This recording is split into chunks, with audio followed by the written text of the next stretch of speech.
There are others. Well, Yeah, yeah, I remember that stuff. Before, while he was on the board. He didn't do anything. He was on that guy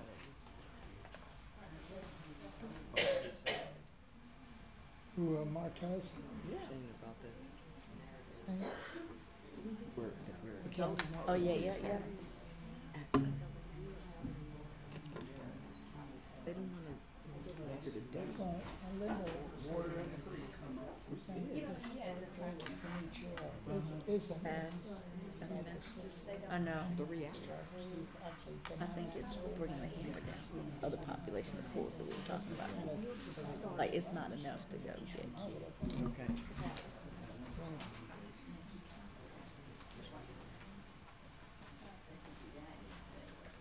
Okay, I'm ready to go, buddy.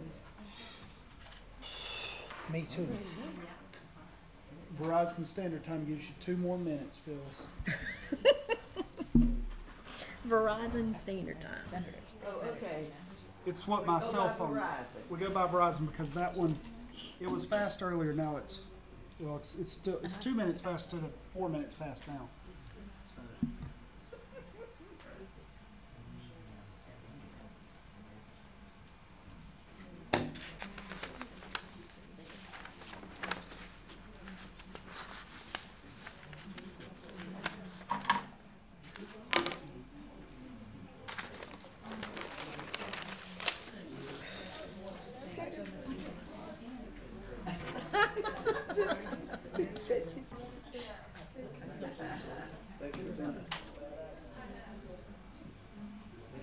You took care of that.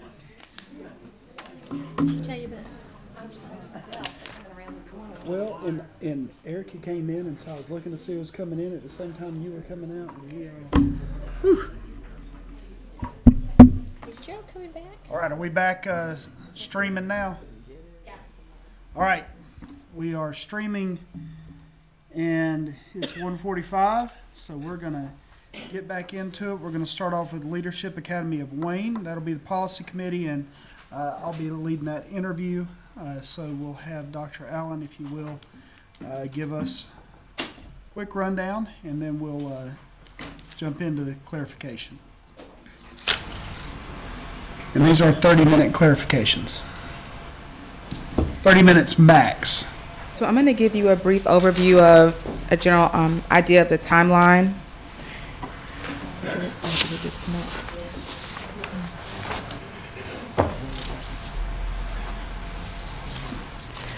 So the Office of Charter Schools will give a 2-minute overview of the applicant.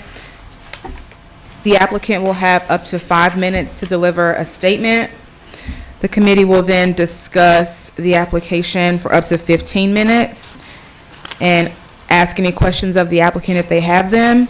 The committee will then have up to 5 minutes to deliberate and then vote, and then they will send that committee recommendation to the full CSAB for recommendation and vote, and that should take no more than 3 minutes. Okay, so 2 minutes for me to give an overview, 5 minutes for the applicant to give a statement, up to 15 minutes discussion and questions, and then up to 5 minutes for deliberation and vote, and then 3 minutes for a full committee deliberation and vote. Are there any questions about that? No. Okay.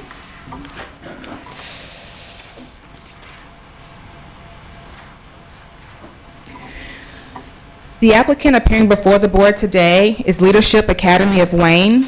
This interview will be conducted by the Policy Committee and led by Stephen Walker. They're proposing to locate in Wayne County. Their proposed grade levels and projected student enrollment are as follows. Year 1, K through 5, 522 students. Year 2, K through 6, 610 students.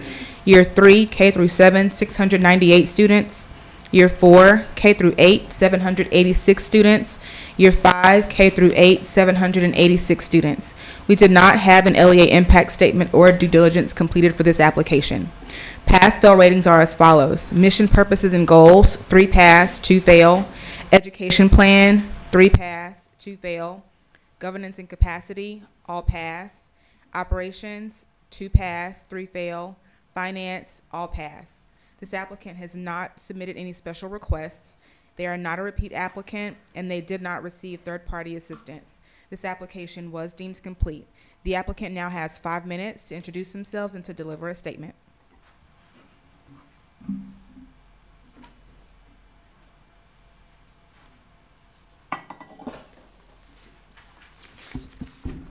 Good afternoon. My name is Ken Benton, and I'm chairman of the board of the Leadership Academy of Wayne, and we appreciate your being with us this afternoon. My background is that I have taught school. I've been a school principal. I've been a headmaster of a private school. I've been the chairman of the founding chairman of another charter school, and also I've been a pastor for the last 5 years. I'm going to introduce the rest of our board as they come up.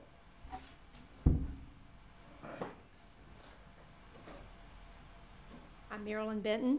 I am a teacher by training, an educator, lifelong educator. We own Academics Plus Inc., which is a private educational service located in Goldsboro, North Carolina. And I have had many opportunities to do outside consulting and working with schools. Good afternoon. My name's Diane James, and I'm a retired public school teacher after 30 years. I've also had experience working in a charter school for 3 years and worked as the exceptional children's coordinator there.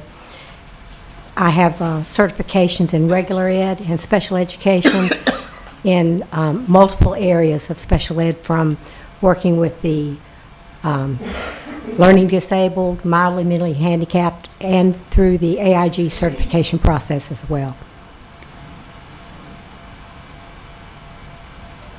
Good afternoon. I'm Monica Paredes, and I work for Green Central High School as the secretary, and I'm also a medical interpreter. Good afternoon. I'm Dr. Todd Forget. I am the CEO of an international-based consulting company that specializes in school improvement. I am certified in Virginia as well as North Carolina in administration as well as special education, and excited to be here with the rest of the board and the team today to talk about Leadership Academy of Wayne. All right, Mr. Benton, you've got about 3 minutes left to give your just initial case, and then we'll start talking about the application and see if we have any questions for you to clarify for us. We are proposing, of course, a charter school in the southern part of Wayne County. In that area, that we feel like there is a perfect place to have a charter school. There are approximately 3,000 kids in that particular area, what we call south of the Neuse River. There are approximately 5 schools there. All of them are somewhere around D and F schools, and also there's no choice for that group there, and the surrounding counties are in that particular area of the school system. So we're proposing a charter school to come there in 2020 and to offer an option and choice to the parents there. It's a high poverty level and low academic scores, so we feel like it's a perfect place that a charter school needs to be for choice and for educational services. Okay, thank you very much. And what we'll do is we'll go around, we're going to talk about the application a little bit, and if anybody has questions that they need to clarify to help them decide if you'll move forward to the next thing, then we'll ask those questions. So any thoughts on this application and as a whole? My initial thought is 522 to 786 is not reasonable. I think that was my first thing too when I'm sorry, I didn't hear. She said from 522 students in the first year and 786 in year 5, she didn't think was reasonable. That was the first thing that had kind of popped up with me, is when I wrote down, I usually, look what county is it first, and so I kind of know where I'm at. And then when I got to that enrollment number, I said, whoa, 522 in Wayne County, and that turns out being, I think in year 1, that's 16% of Wayne County's LEA, and I think that's very difficult to do. I mean, yeah, I guess, can you just clarify for us, because this is more clarification than kind of an argument thing, but can you clarify how y'all came up with the 522 number? First of all, let me clarify, confession is good for the soul. It's not 16%, it's 6%. And I know it says 6% in the application, but there's a correction there of 6%. The schools in that particular area are what we call crowded. They exceed the number of the other schools on what we call the northern side of the county. And so those schools are really, they're looking at possibility of building another school there. In our talking with people in the community, one of the persons that I talked with was a county commissioner. And his comment to me when I talked to him about starting a charter school there, he said, "Ken, if you'll build a charter school, we won't have to build a school." So I think the district is looking at, they know the overcrowdedness there, and we feel like that with a good plan of offering this to the people in that area, that we can gain that many students. We also have our how many students do we need to open? We said 376, I think it was. So we know what we need to draw is approximately 70% of our number there. And we feel like that is the perfect area to have a charter school and to have one that could gain approximately 500 students the first year. Excuse me, and you're confident that that number is only 6% of the LEA's Yes, sir. enrollment? Yes, sir. Okay. But it was the application that said 16%. Just okay. Just making sure that it wasn't that we had calculated that wrong. What other questions or comments might people Yes, another clarification would be that one of their operational goals is to attain 90% of the projected ADM in year one. If they only obtain 90%, they're not even going to meet this budget. So I'm not sure why they made that their goal. And then it's also, is there a relationship between Ken Benton and Marilyn Benton? Or does it just happen to be the same They're last shaking name? their head yes. Dr. Marilyn, Dr. Ken. Y'all together? What's the relationship? We've been living together for 31 years as husband and wife. Okay. She was saying married behind him, so okay, all right. Yeah, so they're married. So I guess the other, it's hard with these clarifications because I think to me more of this has been, should the school move forward rather than needing a whole lot of clarification. I guess one other thing that would kind of help me is knowing why the decision to go ahead and try to build in the first year and have a new building rather than lease something right off the bat. To clarify that, we have looked around for renovation properties and rental properties, and that isn't our plan to look for that. The building is a secondary thing. If we have to do that, we're certainly looking at the possibility if there are resources there that we can renovate or lease. We're certainly open to that.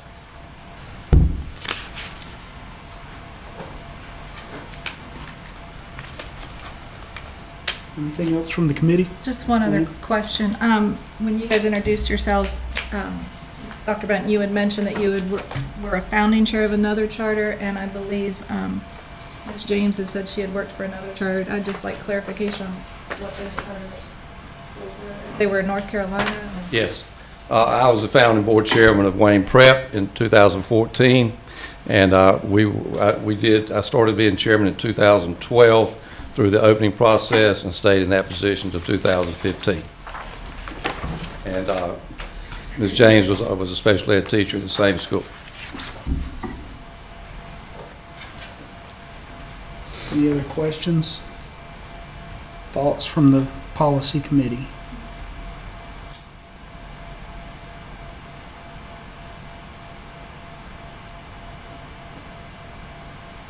I think we need to get a little more in depth with them on things at the full board. So anybody, I'm remembering, so Alan, you're on policy. Bruce, you're not. Tammy, you're not either. Yeah, right? Tammy's over here. Okay. Those are ours. Okay, so these and Alan. All right. All right. Anybody want to? Yes. I make a motion that we move Leadership Academy of Wayne to full interview. Okay, we got a motion for a full interview. Do we have a second? Second. Second. So we have a motion and second. Mr. Chair, I got Discussion? another question. How is Wayne Prep doing academically? Is it a successful charter school? First of all, this is a different charter school, of course, in a different part of the county. In fact, they're 20 miles apart. The last word that I have, I've not stayed in touch with that school in terms of day-to-day operation. All I can tell you is what I, quote, have heard. There are 700 some students there this year. They have built a new building for the students, and I think last year they made a C on the report card. Thank you. And they were recommended for a 10-year renewal at the last time. I think they've overcome some issues that they had at the beginning, but they're doing very well right now. Well, and I'll go ahead and say that was one of my concerns that I want to get into in the, when we do a full interview, is Wayne Prep had got into so much issue with financing on the building, where they had this kind of mixing with Thunderbird, and it, I mean, it dang near brought Thunderbird to its knees, and it was pretty rough. Wayne seemed to get ahead of it, jump ahead of it a little bit, and get through it. And so, you know, I think that's something we're definitely going to want to discuss, especially. And that was kind of one of my concerns of why, you know, with the build in the first place, do you foresee those kind of issues again? But we'll get into that in a full interview. So we do have a motion and a second for a full interview. Any other discussion on that motion? All right, hearing none, this will be for the policy committee, so all in favor? Aye. Aye. Any opposed? The ayes have it. Then I will move on behalf of the policy committee to the full board that we bring Leadership Academy of Wayne back for a full interview next month. Is there a second? A second. We have a motion and a second. Any discussion or debate? All right, this will be for the full board to bring forward Leadership Academy of Wayne for a full interview next month. All in favor, say aye. Aye. Aye. Any opposed? No. Ayes have it. We'll see y'all next month for a full interview. Thank you. Thanks, Chairman.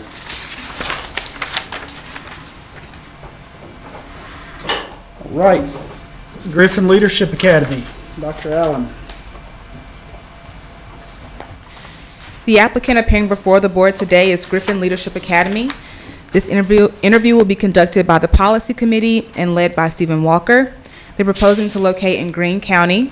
The proposed grade levels and projected student enrollment are as follows. Year 1, K through 2, 270 students. Year 2, K through 3. I'm sorry, this is Griffin. Oh, yeah, I'm right. Excuse me. Year 2, K through 3, 360 students. Year 3, K through 4, 450 students. Year 4, K through 5, 540 students. Year 5, K through 5, 540 students. We do have an LEA impact statement submitted for this application that has been uploaded to eBoard. We do not have due diligence for this application. Pass-fail ratings are as follows. Mission, purposes, and goals, 4 pass, 1 fail. Education plan, 4 pass, 1 fail. Governance and capacity, 4 pass, 1 fail. Operations, 3 pass, 2 fail.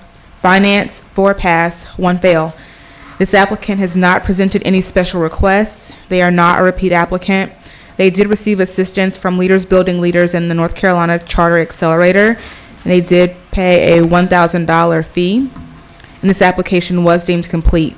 The applicant now has 5 minutes to introduce themselves and provide a statement.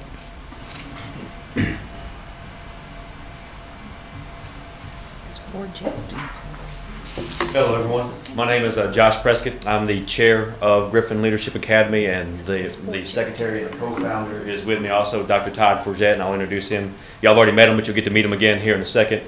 My name is, like I said, Josh Prescott. My background is I'm retired military. I retired from the Air Force for about 18 years in the Air Force.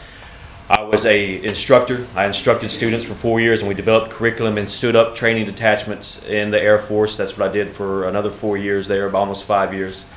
And then I retired from the military, like I said, and I've done a lot of management jobs, and I've even spent a little bit over a year as a director of operations at a local charter school. So that's me, and this is Dr. Forget. Good afternoon. Just to recap my background in education, I have worked in traditional public schools as well as charter schools. Currently working across 6 states in combination of traditional public schools and charter schools that are working in school improvement in various levels. Are any Were of you y'all? on the application of the last one? Yes, ma'am. I sit on both boards. Yes, So you sit on both boards? I do. But you don't? No, sir. Right, okay. And, so yeah, if you want to give us, a brief pitch of why this school's needed and important. Yeah, absolutely. So we chose the area of Snow Hill, actually specifically Jason, North Carolina, because of the area was rural, because of the poverty rate, and because of the grades of these schools in the county. So we thought that what we want to do is we want to bring a school there so that they have a choice, a different choice, like you kind of heard before, like you probably heard all day, a different choice for the students there in that area. And we want to focus on leadership and just encompassing hope, which we'll unpack later for you and stuff like that. But that's all I have. Okay. And the charter school, you said you had been director of operations. Which one was that? The same one, Wayne Preparatory Academy. Okay.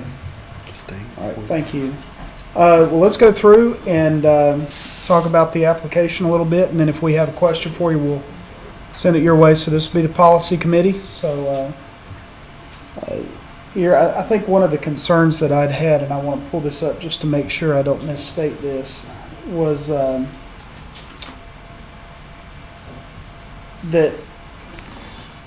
there weren't any board members from Greene County. Now, I know if you drive through there, Wayne County and Greene County up in that area kind of merge into it's still one community across. So, I don't know how much that we,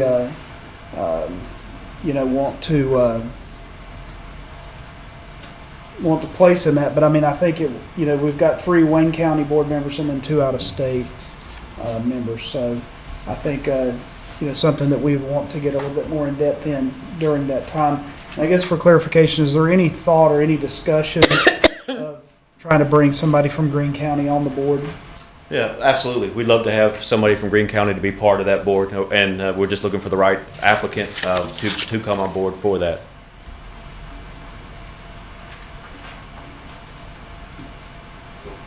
Okay. What other thoughts do we have here? I guess I don't, and this might be interview, but more the relationship between all these people who were at Wayne Prep and are now starting a new school. There's 2 people who had been one who'd been the CEO, one who'd been the 2 people who'd been the director of operations, and somebody who'd been a teacher.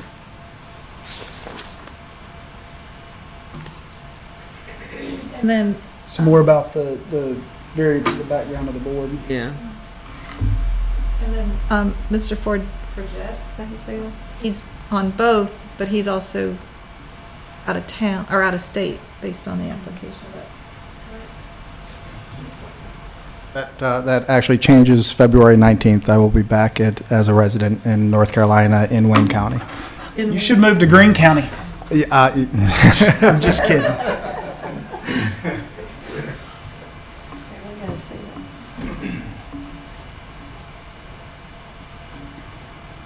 Anybody else have anything clarifying on this? I mean, I think we definitely have questions for an interview, but not so much on clarification.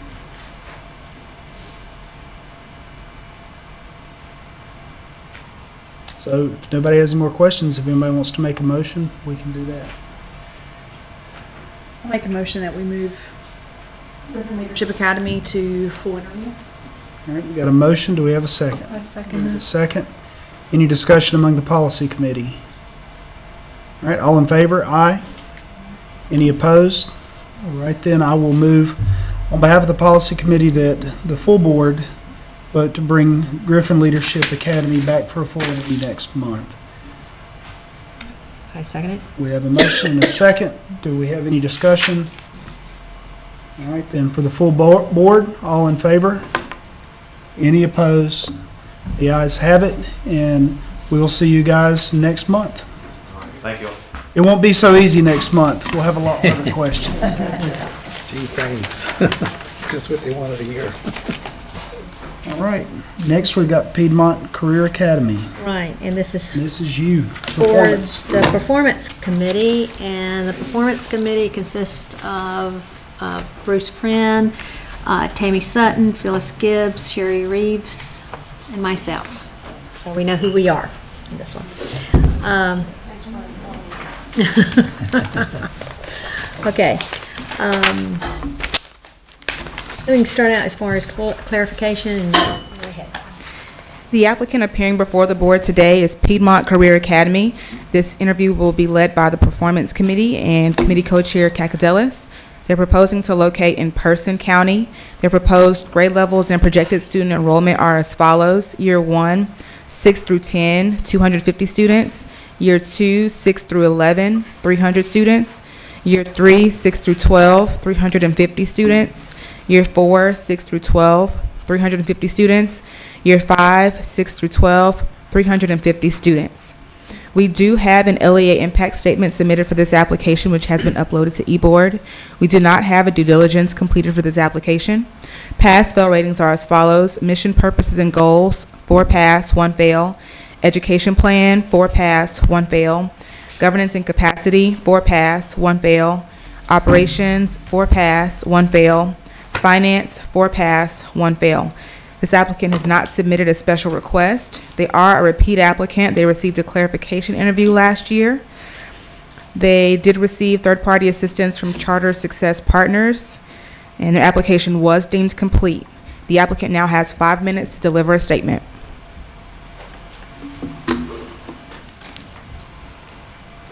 Good afternoon. My name is Robert Daniel. I'm chair of the board for Piedmont Career Academy. I have 36 years in with the public schools in North Carolina and charter schools. I'm retired for the second time. I retired the first time after serving most of my career as a high school principal as well as a teacher, and 2 years as a superintendent, and then 2 years also as superintendent in Virginia, or assistant superintendent in Virginia. I was recruited out of retirement to be the founding principal of Falls Lake Academy in Creedmoor. And I went back into retirement after being there for the first 2.5 years of operation, and another 6 months that I worked for the board for free to help them get the school up and running. I'm accompanied today by Mr. Corey Drawn, who is the CEO of Charter Success Partners Incorporated and located in Durham. And the reason is because they have been with us every step of the way in putting together the financial part of the application. So if there are any application clarification questions under finance, then he would be a better person to ask than me. In Person County, 70% roughly or more of the students who graduate from high school do not attend college. And most of those students end up staying right around Person County and surrounding areas to work. The targeted population for Piedmont Career Academy are those students. Students who are not planning on going to college right out of high school. We're talking about 3 groups particularly: the students who are going to trade schools and community colleges, and students who are going straight into the military, and students who are going straight into the workforce. We feel like that the need is great there for that reason, and we have a pretty fair standard of community support so far. Okay, thank you very much. Okay, committee, any clarification questions that you have? I just have one. On the application, all the certified that it's not been cut and paste from another application. It said I did not certify. Where was the application? What did you copy on that? His from last year. They were copied from last year. Okay. Some of the language was copied from last year's application, which I also wrote. Okay. I called Dr. Allen's office, but when I was working on the application and saw that and asked what would be appropriate, and she said that if it was not original to the application this year, that it was therefore not certifiable as original. So I checked do not certify, but all of that language in there is mine, except in some cases in the financial section, which Mr. Drong is responsible for. Thank you. Any other questions the committee would have? explanation on why the school wants to start as a 6-10. That's pretty big grade span. Yeah, and so I read the impact statement from Person County, and I believe that they're looking at 15% of the middle school ADM and 15% of the high school ADM. So that's pretty large. Okay, yeah, well, we want to answer that as far I, as. I couldn't hear the, I couldn't hear the question completely. The enrollment, how did you get to the enrollment of that being 15% of the ADM of the district? The projected enrollment is roughly 15, well, it's 13% of the high school, between 13 and 14% of the high school, currently ADM in Person County, and around 15% for middle school. We anticipate the possibility, based on the fact that Person County is centrally located in a group of counties who have some of the same economic issues, that we'll pull from some of those other counties. But in order to answer the question correctly and appropriately according to the way it was written, those are the percentages that we're talking about for those grade levels. And why did you do 6-10? Why did we do those percentages? With those grades levels. Grades 6 the grade levels. Oh, I'm sorry. Because because of the program that we plan on offering, we anticipate that there are a number of ninth grade students who will hit that proverbial wall in ninth grade, the academic wall that a lot of students do, where school dropouts start to happen, and where those decisions are beginning to get made, who will be looking for an alternative at the end of the ninth grade. Because if they're going to be, if they find out at that point that their plans are going to be changing, that's where they'll be looking for that opportunity. So we want to offer that possibility for them to be transferring in the 10th grade. So why begin with 6th grade? Why begin with 6th grade? If you're putting on them, let me just stop there. Why start with 6th grade? We're actually running, the application outlines, we're actually planning on running 2 programs. The middle school program is a traditional North Carolina standard curriculum program that is augmented by career awareness, but it won't be any, there won't be any difference in that program academically than the program that they can get at any other that they could get in any other LEA or charter school. The point for that being is because that academic awareness and local employment focus is not generally offered in the programs in traditional LEA schools and charter schools, and we want to be able to widen that perspective for those students that may want to follow that in the ninth grade. But we also anticipate there will be some who will say at the end of that time that they would rather go back into the academic program focus that are standard in the other charter school in the county, charter high school in the county, and in the LEA school. So what we're attempting to do is fill the gap. We're trying to offer those perspectives that aren't all the way at one end of the spectrum or all the way at the other end of the spectrum for those students who fall in the middle. And in order to be able to do that, we need to be able to let them in when they make those decisions, and let them out when they make those decisions. I think the difficulty is, okay, so if you start with 6th and 9th, or 6, 9, 10, but then because 6th grade is a natural transitional point, obviously, for middle school, but then I think based on the numbers, you're looking at 50 students per grade level. Right. So it's going to be more difficult to pull in 50 7th graders and 50 8th graders when you're already looking at taking, 15% of the LEA's population. That may be true. Does that make sense? Are you familiar with the other 2 charter schools, of course, Bethel Hill and Roxborough, and the size of their current wait lists? Yes, sir. Well, I was last year. I haven't checked it again this year. And what are they? Can you tell us? The Bethel Hill Charter School is at capacity, or is close to capacity, with a wait list of this is a year and a half ago, with a wait list that ran in at about 100, and Roxborough Community School was right at capacity with a wait list that, at the time I checked it about a year and a half ago, was running about 35 or 40. I have a clarifying question that comes from the LEA statement that we received. In your application, you mentioned that you had met with the superintendent and that he had a openness or expressed the willing to be open to potentially provide transportation, but in the LEA impact letter, it's very clear that he writes that under lost my place here, but basically made it clear that they would not be providing transportation. Do you have a reaction to that? Well, since that time, what I talked about with the superintendent was contracting for transportation, not asking them to provide transportation. What? And in the LEA, excuse me, I can't talk. I do the same thing. I know this. But in the LEA response letter, he writes that even that's not an option on the table. He hasn't conveyed that to me. We haven't talked about it since then. The same with the facility too, Bruce, that they were gonna ask for facility usage of old school, and apparently the board commissioners didn't even entertain the. Excuse me for interrupting just a second ago. That actually was not something we asked for. The commissioners themselves are the ones that brought us to the table with that last year.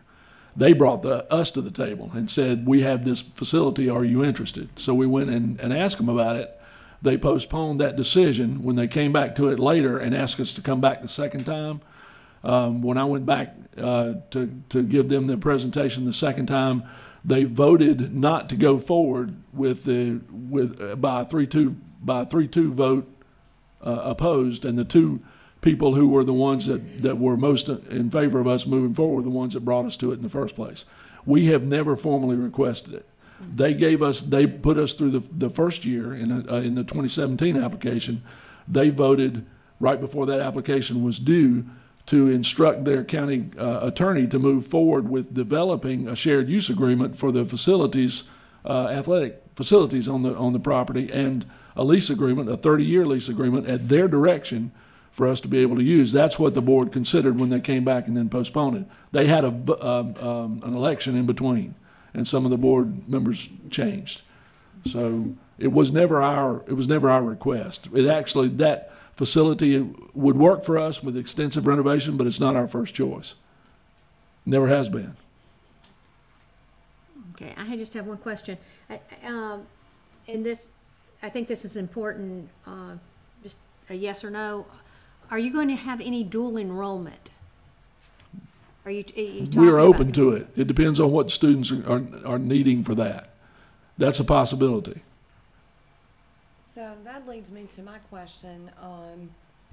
It's deals with the vocational electives. Mm-hmm. The application spoke about the CTE courses, so I'm assuming that the high school in Person County offers CTE courses. They offer the state CTE program, yes, ma'am. Because the state, as a part of the North Carolina graduation requirements, they want students to have at least 4 CTE electives so that they can have the focus, like you're mentioning in your mission, for students to, have the option of either transition to work or to a community college. Right. But you are not going to offer, this school would not offer per se those CTE electives?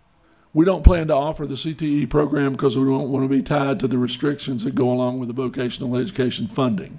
So what are you calling those career vocational courses then, and how are they tied to the North Carolina course codes, what you're allowed to? Some of them will have to be locally. Well, again, we're not planning on being part of the North Carolina CTE program, so we don't have to be tied to those same specific North Carolina course codes. Some of those will be, depending on what they are, that there will be ones that we develop, and therefore they would be locally developed options. But since we're not going to be funded by the North Carolina vocational program, then we won't be tied to the same restrictions. What we want to do is be able to identify those. Again, we're talking about 70% of students who don't go to college. We're talking about students who stick around in that area. We want to be able to identify the job market that's there in the Person County area and surrounding counties, and be able to tailor the vocational electives that we have to those job markets and where they're going to be taking students after they get out of high school. And we will be relying on that, for that, mostly on the reports by the Economic Development Commission out of Person County. But that brings me to, I mean, where's the standard then with that local elective on, with the CTE? The students who become a concentrator in a CTE, as you know, can take the ACT work keys, and then that gives them a credential that they could potentially take to the workplace. Right. Also, with the Career and College Promise, the students could go to the local community college and get the certificate in HVAC or welding or whatever.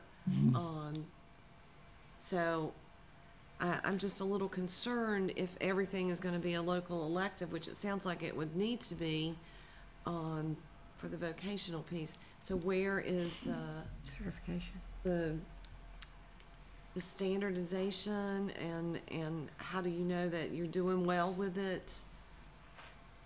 Does that make sense? It does, but we're almost talking about two different things.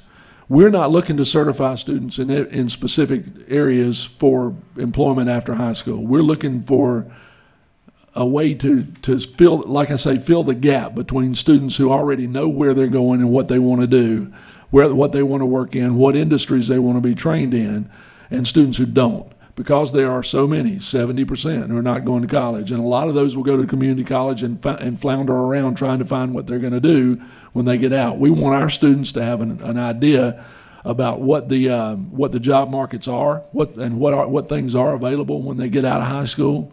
And we want them to be familiar with things that we spend a lot of time on in talking about, but we don't always teach. And those are things that fall into the areas of not just career preparedness, but work ethic. And so that they're able to go out and with the internship piece and be able to find jobs if all they're looking for at that point before they get further along in their lives is a job. That's what we want them to be able to do rather than finish and not have anything to do. Okay, we'll have one more question, and because this is clarifying, we need to decide if we want to bring them back for a full interview. Yeah. An important part of the clarification is, how are you going to convince us that you're going to have numbers that are going to come to the school? The state's got a big push right now to focus on career pathways and alternatives to college ed and the importance of the CTE certification program. If I'm a parent or a student not wanting to go to college and wanting to get a technical degree, why would I come to you and not go to the dual enrollment programs where I can bring to my employer this certification that I've taken the technical classes? What's the hook that's going to make them come to you? Because not all of the things that are open to employment in Person County and surrounding areas are available in terms of industry training through the CTE program and the dual enrollment program. Like, for example? Small businesses that are family owned and that are locally owned, small, that have the small niche markets. There are an awful lot of employers, if check the EDC reports in Person County, that are employing people for things that are specific to those particular small businesses. A lot of that might be in food preparation. A lot of that might be in sales and marketing, but they're in the local level and not necessarily required for anybody that's going to be spending 4 or 6 elective coursework sequences in high school to be able to certify through. A lot of our students are not going to know which way they're going to want to go. In the CTE program in North Carolina Public Schools, which is a strong program, which we recommend highly and we're very definitely not opposed to, but there's a push towards moving students through specific sequences into course completer programs, so that by the time they hit their junior year, if they've already got that behind them and find out that's not where they wanted to go, they're almost stuck with that, whether they wanted to be in that or not. We're trying to be able to offer enough flexibility so that those kids who would otherwise get caught in that middle bracket, not at one end of the spectrum and not at the other, have some options for them. Okay, let's go ahead. One quick question. All right, I'm sorry. I'm sorry if I missed this in the application, but you have $135,000 in other funds. Where are those coming from? Hang on one second. Mr. John. Is that Appendix M? Good afternoon, everybody. My response to that is I think that there's some confusion in the federal line item on the budget for year one. There is a dollar amount that's actually the state EC Children with Disabilities allotment for students. And so typically we are used to, in the first year of a charter, charters being able to access additional funds and additional PRCs like PRC 60 and 50. And so that $135,000 was based on our other experience with charters of similar size and what funds they were able to access in those PRCs. I'm not sure, is it true?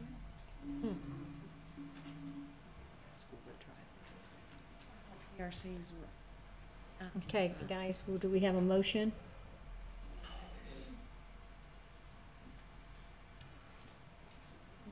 Performance committee, your thoughts? I have some concerns. My concern, I mean, I just expressed it with,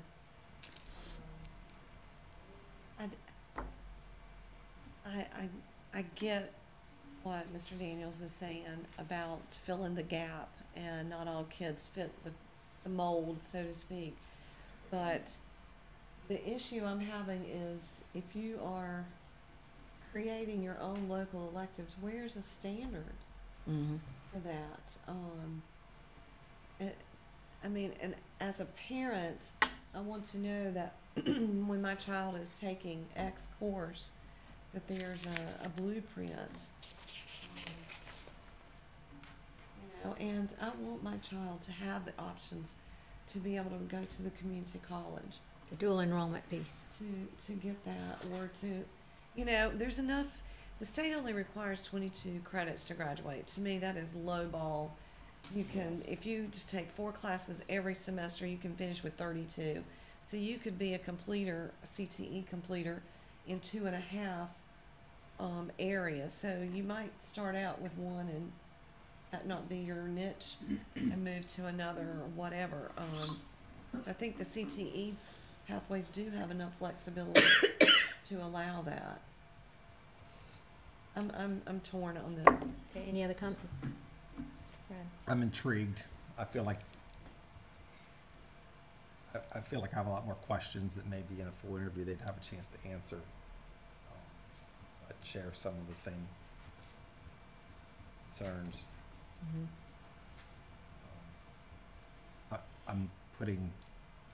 I'll be honest, I'm saying that because of your background in schools,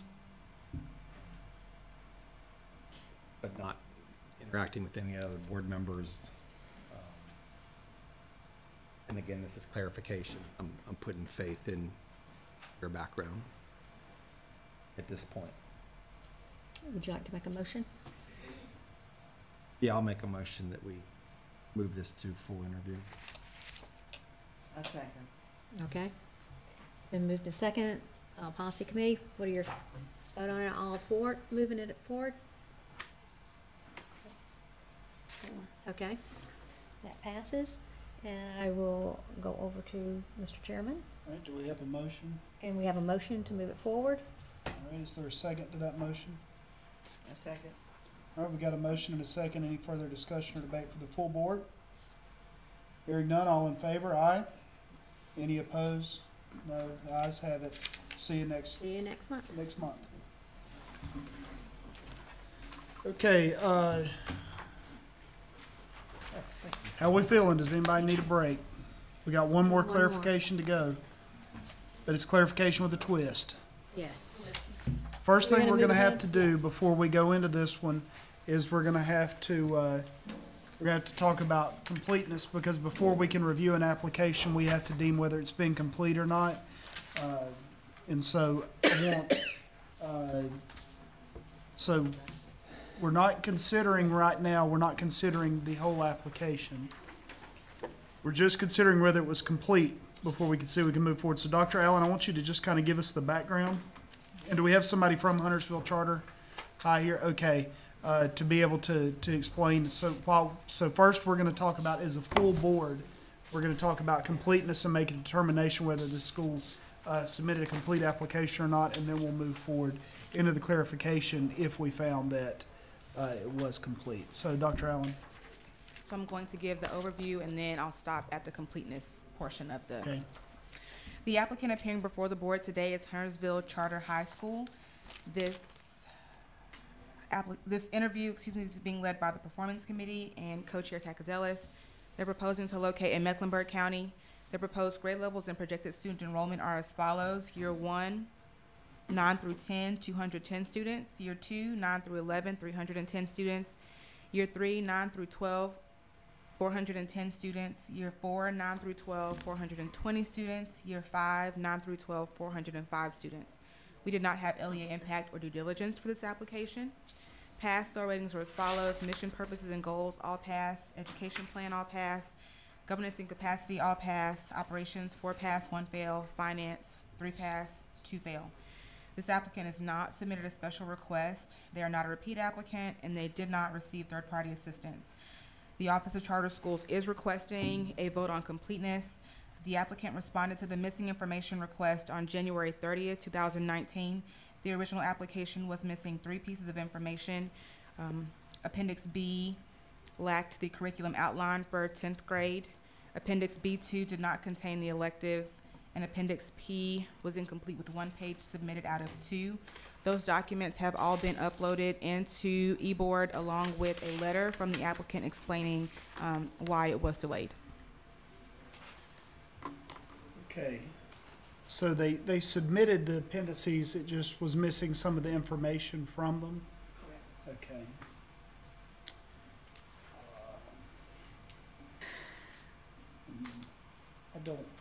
The only people that will have access to that completeness letter will be the Performance Committee, right? If it's in the system? It should be. Okay, so. It should be on eBoard, shouldn't it? Is it on eBoard too? The letter from the Office of Charter Schools is only in their application portal. Okay. The letter that I was referring to was from the applicant explaining why the information was delayed. But I'm happy to. Is that in eBoard or just in the system? It's in eBoard. Okay, so it's on eBoard. So, okay, I just wanted us to be able to pull that up and look. Let's just click on that and see what's. Maybe if I looked at the right day, it would help.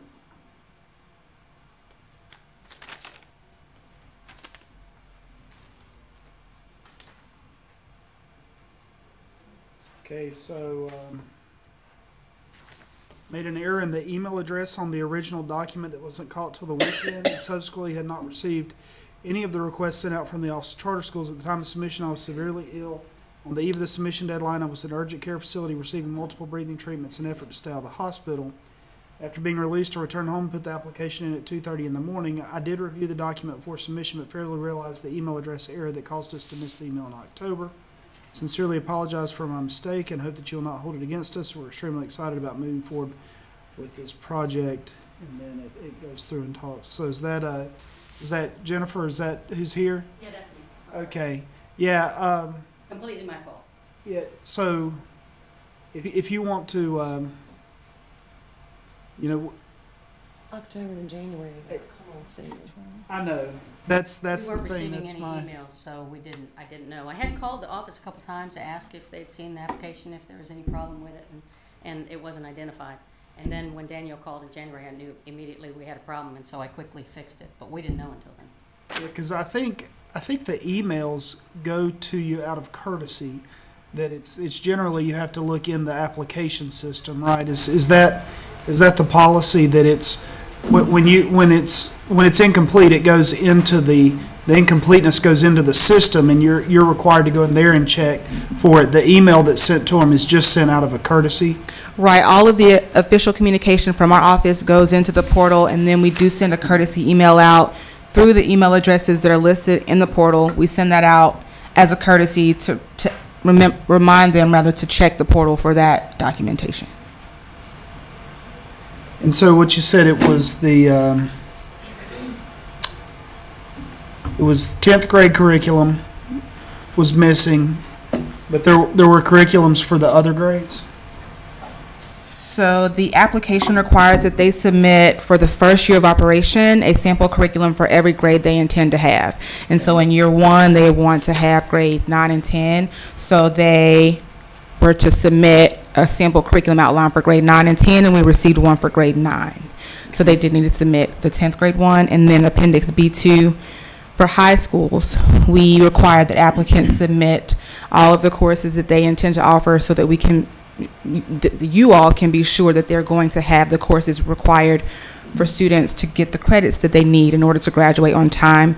And the document received did not have all of the electives, did not include rather electives that they were going to offer. And then Appendix P, they mistakenly submitted only one page out of the 2-page document. What's Appendix P? That's the certification statement with the signatures from the board members. Didn't we have another board that knew some of that? Mm-hmm.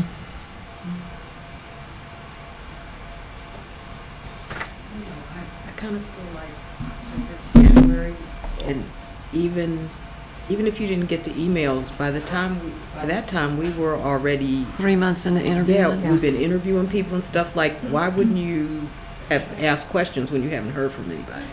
Yeah, I think my concern about it is there's been times where there's been, like a line or something missing, but we're talking about pretty substantial chunks of information that's missing here. The state board's policy says the Charter School Advisory Board and the Office of Charter Schools shall review all timely applications and shall reject all incomplete applications.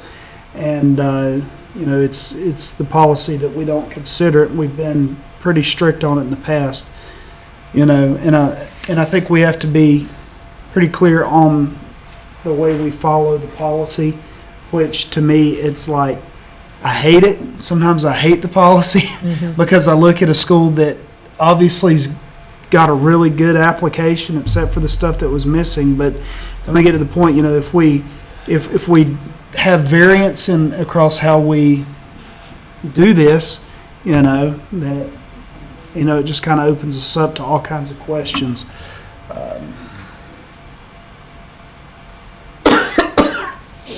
That's my concern. Was there some error on our part, Stephen, or some culpability receiving the submittals? No, it sounds like everything went into the application system like it was supposed to. Problem is they didn't get notifications when things went into the application system because they had input the wrong email address into the system. So when they put the wrong email address in on their application, whenever they would get the notification that there'd been a document put in there, they didn't know because it wasn't on their email. But they were required, and I know that you go through the trainings and everything like that. They say you've got to check the system. You've got to check the system. That's where all the official communication comes from. So I think this is 100% on the applicant. I don't think that Austin Charter Schools could have done anything differently than what they did.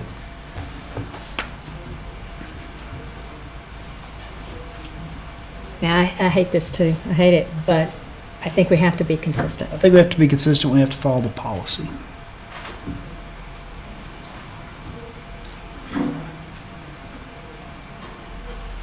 So with that said, I make a motion to deem it incomplete. Okay, we have a motion to deem Huntersville Charter High School's application incomplete. Is there a second to that? Second by Ms. Turner. Sir. May I have a moment to address the board? Certainly. Thank you. I am a board member for this charter school. The error was on our part, but not to rise above an error when we look at the need for this community school is something I'd like the board to reconsider before you vote on that. There is a strong demand for this. We have huge philanthropic backing. We have an opportunity that is rather extraordinary. I'd like you to look at that a second time before you punish us and the children for one error on our part. But what makes it the opportunity? What's the extraordinary opportunity? We already own the land. We will put a village of schools on that property.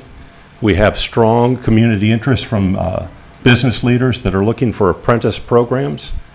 We've met with a number of those business leaders that are hungry for the very thing we are prepared to offer.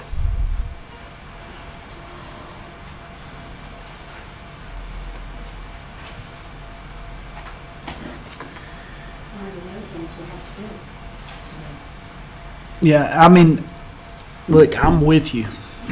I mean, I'm with you. I think if this went to the state board and the state board said, we're okay with waiving our policy on this one, but I think that's something the state board would have to do. They've given us instructions. I mean, when the state board policy says the Charter School Advisory Board shall reject all incomplete applications, I think our hands are just tied by that state board policy that we have to do it now. If the state board, they've got a process through where they can waive their rules, waive their policies, but we can't do that.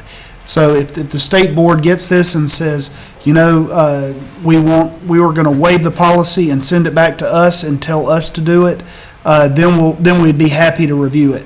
And from all accounts, it looks like it's a good application. And so that's why I hate it, but I think we're just, the state board has told us, and they're our boss, and they've said you must reject all incomplete applications. I mean, unless I'm missing something that legal shaking their head, no, I'm not missing anything. And we've gone through this multiple times where there's applications like that. So we do have a motion and a second. Do we have any further discussion? Mr. Chairman, I would just like to ask a question. If it were not complete and they did not know it, how would they have known that it didn't make it in? They were notified. They were notified. Oh, okay. No, they were notified, but they didn't log into the system to see that it was deemed incomplete. I just want a clarification on that. They got the notification the same way, but they didn't get the courtesy email because they had put the wrong email in.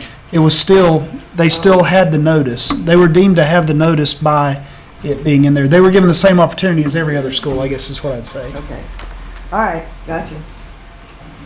And it's a sad situation. So any further discussion? All right, We have no wiggle room here, Mr. Chair? I really don't feel like we do. I mean, just based off past precedent, I mean, I think the only wiggle room would be if the state board said, no, we do want you to review this application, that we'll waive our policy for this one. So if that's something the board wants us to take to the state board, of course, I think Mr. Quigley and I and Mr. Machado maybe would be more than happy to talk to the state board about that. I'm used to standing up there for hours at a time. So we'd be happy to do that if that's what this board wants. But I think at this point, we've been told you can't consider, you must reject. And so I think that's all we can do at this point. Yikes. I hate it. So we do have a motion to deem it incomplete and a second. Any further discussion on that motion? All right, then, all in favor? All opposed? All right, don't see any opposition. So deem it is there. Does anybody have any thoughts on recommending to the state board that they might possibly think about waiving their policy in this case? Well, we've got, there's others in the same situation. I know. So do we go back and ask that same? Yes, there's, Okay. look at your chart, there's others. Which other ones were incomplete, that we deemed incomplete and didn't I don't think consider? there are any this round. We've had them in other rounds. Other rounds. I think we've considered every application this time. In this round. In today's. No, On this round of applications, we haven't had any other have incomplete. we had any others that have been deemed incomplete this application cycle? I don't remember one in all my years. We had one, I know we had one last time. Did we? Okay. This board, you all have not voted on any applications being incomplete this cycle. So this is the only one. This is the only one that you all have deemed incomplete. Are there any coming up next month? Not that I can remember off the top of my head. Okay, so it sounds like this would be A one-time thing. one.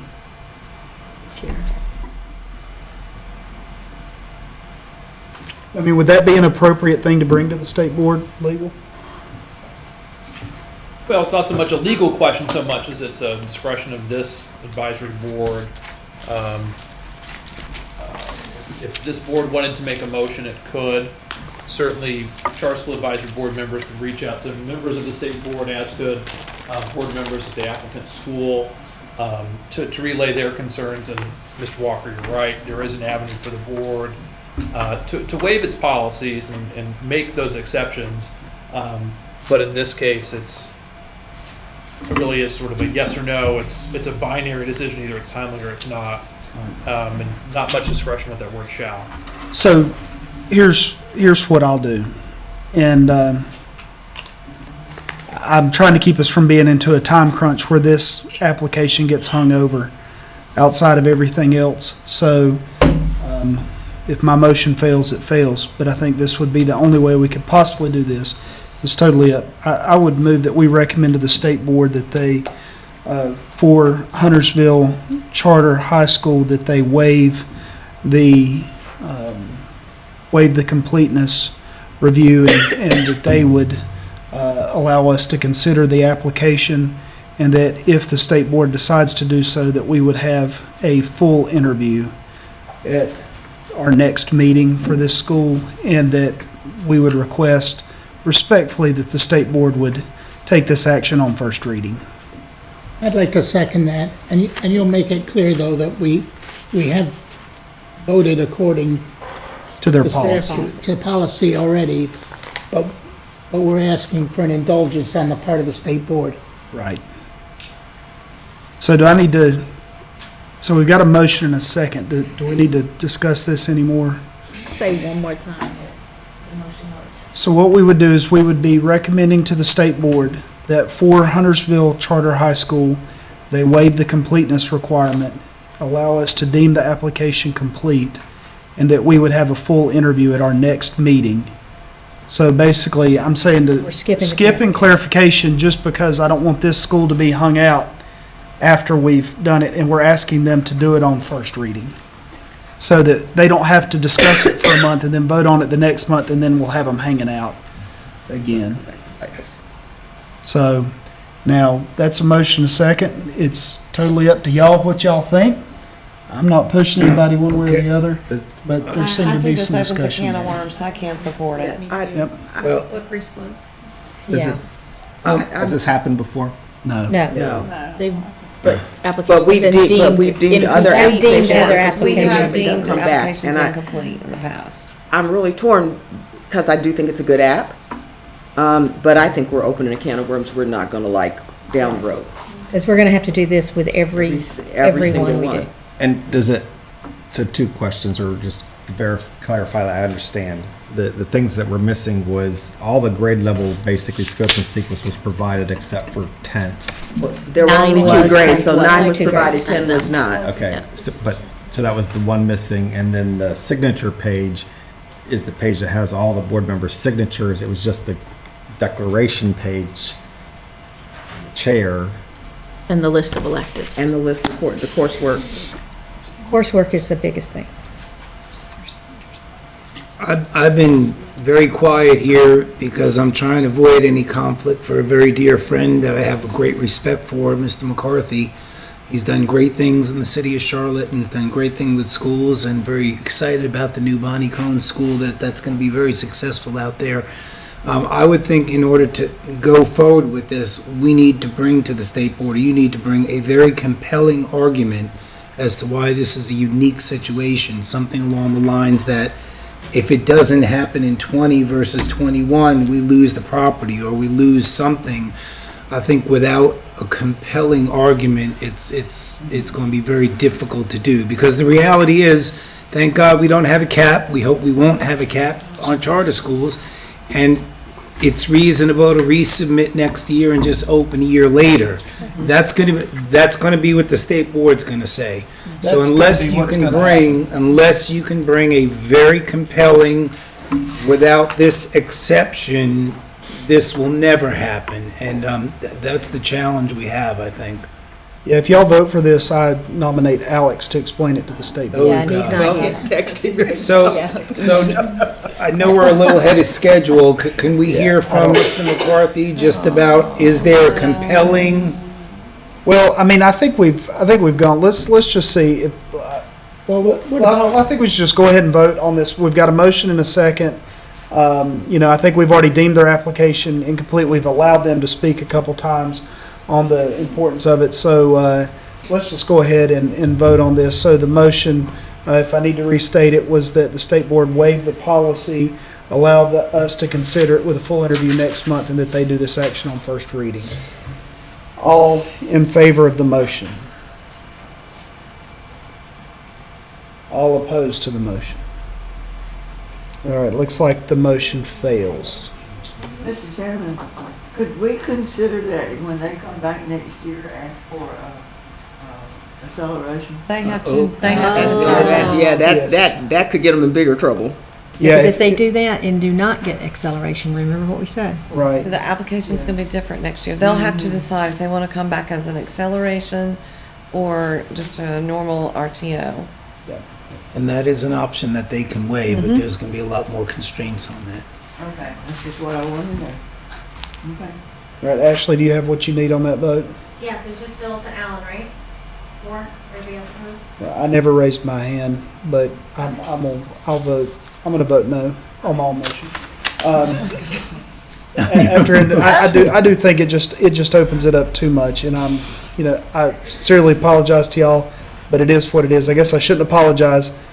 You just, You're not it was responsible. 4 months. It was 4 months. You gotta do it. Sorry. All right.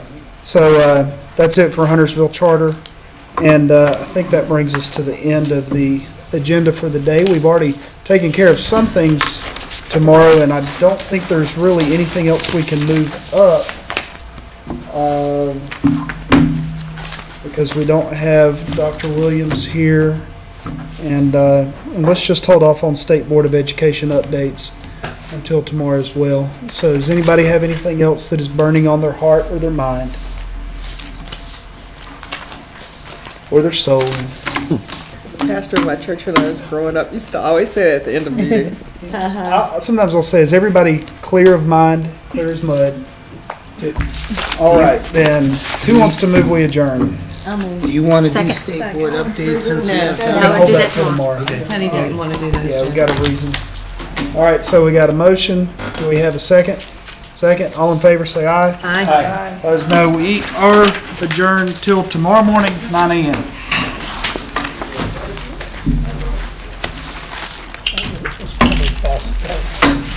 Maybe, but,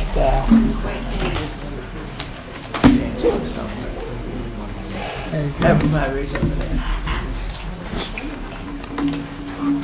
Excuse me.